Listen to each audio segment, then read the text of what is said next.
Bonjour à tous, bienvenue dans cette nouvelle vidéo. Donc aujourd'hui ce sera un bilan lecture, mes lectures du mois de mars, même si on est presque mi-avril, mais je n'ai pas eu le temps de le faire avant. Donc c'était un petit mois pour le mois de mars. J'ai lu 6 livres et demi. Et le et demi, il compte parce qu'il fait quand même, c'est un gros livre. Donc là j'en ai 6 et il y en a un que j'ai revendu, donc je ne l'ai pas avec moi. Alors je vais commencer par celui-ci. J'ai lu Les Printemps de ce monde de Christian Signol, qui est une suite, c'est le tome 2. Le tome 1 s'appelle Les Noëls Blancs, je l'ai lu il y a quelques mois, en décembre, que j'avais adoré. Ça a été vraiment... moi, c'était un coup de cœur et j'avais hâte de lire celui-ci. J'ai attendu le printemps parce que ça s'appelle Les Printemps de ce monde. Donc je vous raconte un petit peu ce qui se passe dans le 1 et dans le 2. Ça se passe en Corrèze, ça commence en l'année 1900 et on va suivre la famille Barthélemy. Les parents puis les 3 enfants entre 1900 et 1938-1939. Donc on assiste à la Première Guerre mondiale. On va voir comment la famille se débrouille, comment elle vit. C'est une famille de paysans au début sans terre. Après ils vont finir par réussir à avoir des terres, enfin pas les parents mais les enfants. Et donc on va suivre les 2 premières générations. Et là dans celui-ci, Les Printemps de ce monde, ça se passe après, donc vraiment dans la suite. Dès que le tome 1 se termine, on arrive dans le tome 2, donc en 1938-1939, jusqu'à mai 68. Et donc pareil, on va continuer à suivre cette famille, même si ce ne sont pas forcément les mêmes personnages, parce qu'entre temps il y en a qui sont morts, il y en a qui sont nés. Donc c'est toujours la même famille, mais la famille a grandi avec les petits-enfants, les arrière-petits-enfants, et c'est hyper intéressant parce que à travers l'évolution de cette famille, eh bien, on suit l'évolution de beaucoup de Français au début du XXe siècle. Parce que beaucoup de gens sont nés paysans, sont nés dans des fermes, et après certains ont pu faire des études et devenir médecins, devenir instituteurs, et d'autres qui n'ont pas eu la chance de faire des études sont restés fermiers. Mais voilà, ça nous montre à quel point la société a évolué, même on voit les petites révolutions comme l'arrivée du poste de radio dans les maisons, l'arrivée du poste de télévision, l'arrivée des voitures, et je trouve que c'est un très bon témoignage de la France tout au long du XXe siècle. Donc j'ai beaucoup aimé. Et même si la plus grosse partie se passe en Corrèze, il n'y a pas que la Corrèze, on voyage aussi un petit peu en Allemagne, un petit peu en Suisse, à Paris, on passe beaucoup de temps à Paris, aussi beaucoup de temps en Algérie parce que justement on va suivre la guerre d'Algérie. On va voir aussi la Seconde Guerre mondiale, je vous en ai pas parlé mais c'est quand même le point de départ. Donc il y a beaucoup de choses dans ce roman qui sont très intéressantes. Ensuite, j'ai lu quelque chose qui n'a rien à voir. J'ai lu 9 parfaits étrangers de Liane Moriarty. Donc là ça se passe en Australie, donc c'est pas le même décor de nos jours. On a 9 personnes qui ont décidé de partir dans une station thermale qui s'appelle le Tranquillum House parce que ils ont besoin de se reprendre en main. Donc certains y vont pour une thérapie de couple, certaines personnes y vont pour maigrir, d'autres pour affronter un deuil. Donc chacun a des raisons différentes d'aller dans ce centre et ils savent pas trop ce qu'ils vont y faire parce que c'est assez obscur. Certains ont des personnes qui sont allées, ils leur ont raconté des choses. Ils sont censés ressortir complètement transformés. Et ce centre, il est détenu par... Comment il s'appelle? Elle s'appelle Masha. Et elle a 2 personnes qui travaillaient avec elle, Yao et Dalila. Et on va comprendre que Yao et Dalila ont travaillé avec Masha très longtemps auparavant et ils l'ont rejoint dans ce centre. Et donc tous les 3 ils sont chargés justement de prendre en charge ces personnes qui viennent dans ce centre pour se transformer, et ils vont utiliser plein de techniques différentes qui ne sont pas déterminées à l'avance, qui changent suivant les patients. Et du coup ça va nous entraîner vers vraiment quelque chose de complètement déjanté parce que c'est Masha qui est la seule responsable, c'est elle qui décide de tout, même si Yao et Dalila sont pas toujours d'accord avec ce qu'elle fait. Et c'est très surprenant parce qu'on ne sait vraiment pas ce qui va se passer, on ne sait vraiment pas comment va se terminer le livre. Et je m'attendais pas du tout à cette fin-là. C'est une fin qui est très différente de ce que je connais de cette autrice, mais c'est très rafraîchissant et c'est très drôle. On a un des personnages, on suit à peu près tous les personnages dans ce livre, mais il y en a un qui est Frances qu'on suit plus que les autres, on est vraiment plus avec ce personnage-là, et c'est très intéressant et surtout j'aime beaucoup l'humour de Liane Moriarty. Ensuite, j'ai lu un polar islandais, Étrange rivage d'Arnaldur Indridason. Donc là, c'est un policier qui se passe en Islande. Donc on a le commissaire Erlendur qui vit à Reykjavik, qui est flic à Reykjavik. Mais quand il était jeune, il habitait dans les fjords de l'Est avec sa famille et son petit frère a disparu lors d'une tempête de neige quand lui il avait 10 ans.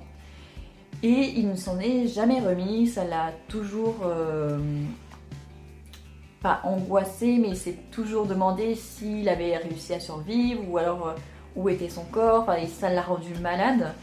Et du coup, il a un petit peu envie d'enquêter, même s'il doute de réussir à obtenir des informations. Et en même temps, il y a une disparition qui avait eu lieu longtemps avant celle de son petit frère, qui concernait une jeune femme qui avait disparu presque 70 ans auparavant. Et il s'est dit pourquoi pas enquêter sur cette disparition-là, même si finalement presque toutes les personnes concernées sont mortes ou très très vieilles, il va quand même s'engager là-dedans. Et malgré le fait qu'il y ait peu de témoins, il arrive quand même à démêler le vrai du faux et à avoir les réponses. Et j'ai trouvé ça très intéressant. Alors c'est un petit peu spécial parce que c'est un flic, mais en fait c'est pas une enquête officielle. Donc il peut pas vraiment utiliser son pouvoir du flic pour interroger les gens. Et en même temps c'est une disparition qui est très vieille, donc personne s'attend à ce qu'on fasse la lumière sur cette affaire. Surtout que le mari de la personne qui a disparu, il est mort il y a très longtemps. Il reste vraiment très très peu de gens qui ont connu cette personne. Donc c'est très difficile. Donc ça fait un petit peu, en fait, ça fait un peu cosy. Enfin, ça fait mystery. Parce qu'il y a un mystère, voilà, on ne sait pas ce qui s'est passé. Mais c'est pas du tout cosy parce que ça se passe en Islande, il fait très froid. Il a plus sa maison d'enfance, c'est devenu une ruine. Et il vit quand même dedans alors qu'il n'y a pas de chauffage, il n'y a pas de meubles. Enfin, c'est vraiment tout déglingué. Donc c'est vraiment une ambiance très, très bizarre, très angoissante. Mais on suit avec plaisir le commissaire parce que c'est quelqu'un de profondément gentil. En fait, on sent qu'il ne veut pas de mal aux gens, il veut juste savoir la vérité. Et comme il est très très très têtu, même quand il a interrogé une personne et qu'il se dit « elle m'a pas tout dit », il va s'accrocher, il va revenir la voir, il va revenir jusqu'à temps d'avoir toutes ses réponses. Et j'ai trouvé ça très intéressant, ça se lit très facilement. Donc ça c'était Étrange rivage, qui est le tome 14/15 du commissaire Erlendur. Ensuite, je ne l'ai pas là, mais j'ai lu Le Concile de Pierre de Jean-Christophe Granger. C'est un livre que j'avais lu quand j'avais 14 ans, c'est un thriller. Et j'avais quelques vagues souvenirs, mais j'avais très envie de le relire, donc je l'ai relu. Donc c'est un thriller qui se passe en France en grande partie. On a une jeune femme de 30 ans qui n'a pas de compagnon, qui veut être mère, mais qui ne veut pas être enceinte. Et donc elle va finir par adopter un petit garçon dans un orphelinat en Asie. Elle ne sait pas trop quel âge il a, elle ne sait pas comment il s'appelle, ils ne parlent pas la même langue, mais elle le ramène à Paris. Et en fait, au bout de quelques semaines en vivant ensemble à Paris, ils vont avoir un accident le soir sur le périph' parisien. Et ça va enclencher plein de choses parce que en fait, du coup, son fils se retrouve entre la vie et la mort. Dans l'accident, visiblement, sa ceinture de sécurité au petit garçon n'était pas enclenchée alors qu'elle est sûre à 100% d'avoir mis cette ceinture à son garçon. Et du coup, il est complètement projeté de la voiture, il se retrouve dans le coma. Et du coup, elle est en panique totale. Et c'est difficile pour les médecins de donner un pronostic parce que ils sont vraiment dans une situation très compliquée. Et au bout d'un moment, quand le médecin abandonne, le petit garçon va être sauvé par un homme mystérieux qui va réussir à le sortir du coma. Et le problème, c'est que la maman a vu ce médecin qui sauve son petit garçon mais elle est la seule à être le témoin. Et au début, personne ne la croit, tout le monde dit qu'elle a eu une hallucination ou que c'est un charlatan. Et du coup, va s'en suivre une course-poursuite en fait. Elle va vouloir absolument découvrir qui est la personne qui a sauvé son petit garçon, surtout que cette personne va être retrouvée morte après. Et donc ça va engendrer plein de questions, plein de questionnements. Et du coup, elle va se retrouver en Mongolie parce que la clé, la solution de tout ça se trouve en Mongolie. Donc on va un petit peu avoir d'ésotérisme, on va avoir des courses-poursuites, on va avoir un petit peu une enquête, même si c'est plutôt une recherche d'indices pour aller vers un autre indice à chaque fois. Mais au début, il y a une enquête policière, mais très vite, en fait, le flic va être tué. Mais Diane, la maman du petit garçon, va continuer son enquête. Et alors, le fond de l'histoire, j'ai bien aimé suivre le processus de recherche de la maman. En revanche, j'ai trouvé finalement, une fois que le livre était refermé, que c'était pas du tout crédible, dans le sens où, au lieu de rester au chevet de son petit garçon qui est à l'hôpital, elle va se mettre à courir partout à la recherche de ces questions, alors qu'elle pourrait très bien se contenter de voir son petit garçon se remettre, se rétablir. Donc voilà, il y a quand même petites choses qui m'ont agacée, mais c'était quand même un bon thriller, ça fait passer un bon moment, et surtout, il y a plein de choses comme l'ésotérisme qui sont très intéressantes. Il y a plein de choses très intéressantes dans ce roman. J'ai également lu au mois de mars Sur le pas de la porte d'Hélène Bastide, qui est un service de presse, c'est-à-dire que je l'ai reçu gratuitement pour le lire et donner mon avis à l'autrice et sur les réseaux. Donc ça, c'est un roman qui est très court, qui fait moins de 150 pages, à peu près 130-140. Ça se passe au Bénin. On a une jeune femme qui rêvait de partir travailler au Bénin. Elle part, elle y arrive. Elle ne connaît pas spécialement ni la géographie, ni les dialectes qui sont parlés dans ce pays-là. Mais elle y va pour travailler, donc elle a un objectif, elle a un logement. Et elle va avoir envie de visiter les villes alentours, de se mélanger au quotidien des gens. Et elle va se retrouver un petit peu mal à l'aise parce que elle n'est pas habituée à subir le racisme, puisque en vivant en France, elle est blanche, elle se fond dans la masse.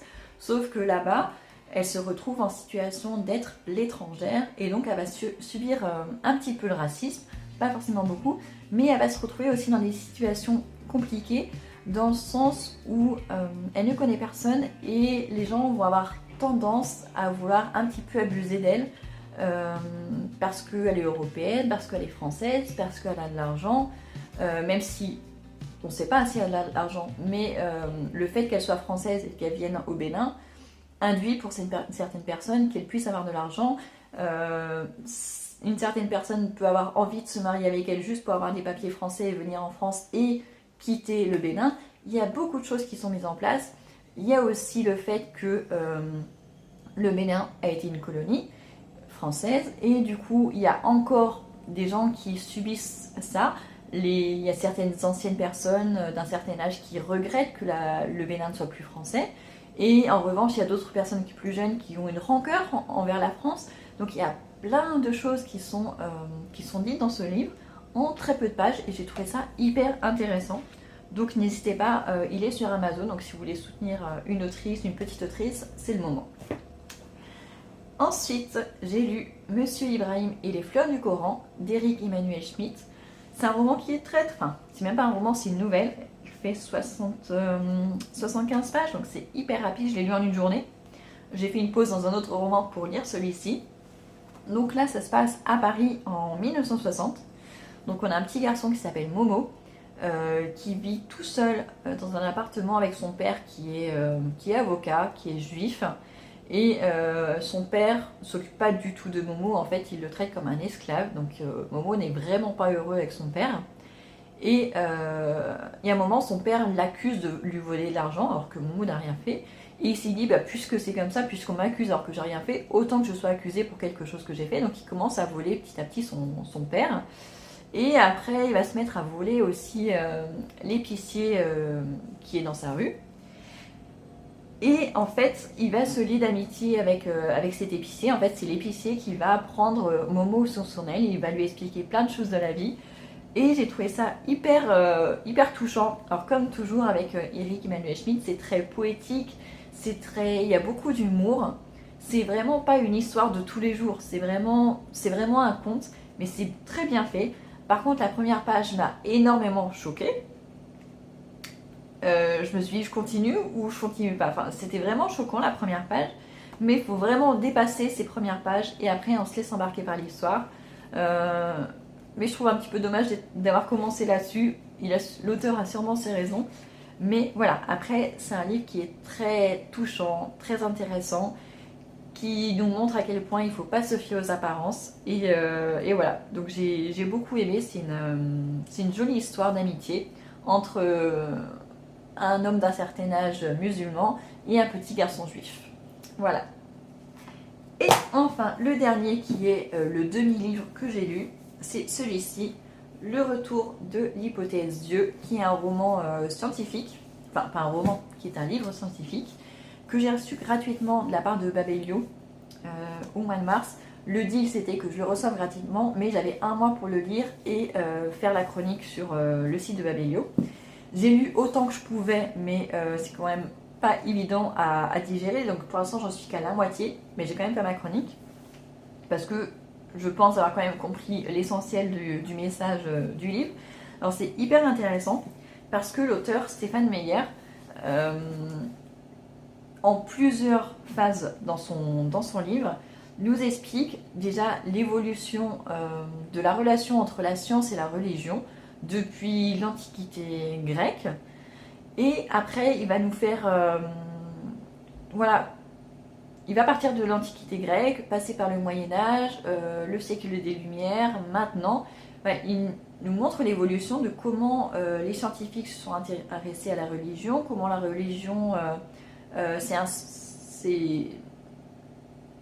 s'est retrouvée à rejeter les hypothèses scientifiques, tout ça. Donc c'est très intéressant. La première partie, c'est très abordable parce que c'est de l'histoire. En revanche, arrivé dans la deuxième partie, c'est plus compliqué parce qu'on nous parle d'astrologie, après on nous parle de physique, après on nous parle des atomes. Il y a énormément de choses différentes. Donc ça dépend de votre degré de connaissance en physique, chimie, en astrologie et tout ça. Mais ça reste hyper intéressant. J'ai mis beaucoup de post-it parce que je sais que c'est un livre que je ne relirai pas plus tard. Donc j'ai noté les phrases, les paragraphes que je trouvais très intéressants et importants. Et donc voilà, donc je ne l'ai pas encore terminé, je pense que je m'y remettrai quand j'aurai un petit peu plus de temps et voilà, donc je le lirai en entier, ça c'est sûr.